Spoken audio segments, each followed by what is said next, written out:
Un système autonome est un réseau sous contrôle administratif unique. Le réseau de votre entreprise, par exemple, peut être un système autonome. Lorsque votre entreprise se connecte à deux différents fournisseurs d'accès Internet, chacun se trouve dans son propre système autonome. Alors, sur cette figure, l'entreprise A est représentée par son numéro de système autonome qui est 65 000. Le fournisseur d'accès Internet 1 utilise un numéro de système autonome qui est 65 010.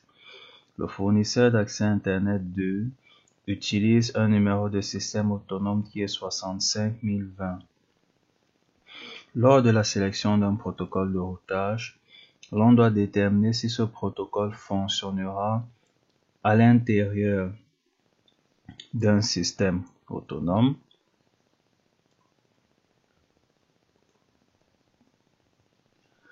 ou entre différents systèmes autonomes. Alors, la réponse à cette question permettra de dire si l'on utilisera un protocole de routage interne ou un protocole de routage externe. Un protocole de routage interne ou Internal Gateway Protocol, en abrégé IGP, échange les routes entre les routeurs se trouvant dans le même système autonome.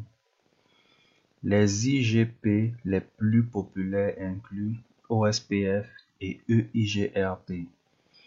Les IGP les moins populaires sont RIP et ISIS. On peut même parfois utiliser BGP comme IGP. Un protocole de routage externe ou External Gateway ou EGP échange les routes entre routeurs situés dans des systèmes autonomes différents. L'unique EGP utilisé aujourd'hui est BGP ou Border Gateway Protocol, que nous verrons plus en détail dans une autre section.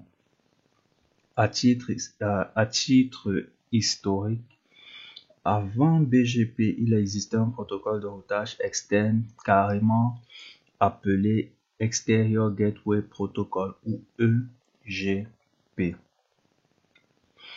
Les routes EGP étaient précédées d'un E majuscule dans la table de routage et à mon avis c'est la raison pour laquelle les routes EIGRP ne sont pas précédées d'un E mais plutôt d'un D. Il s'agit d'éviter toute confusion.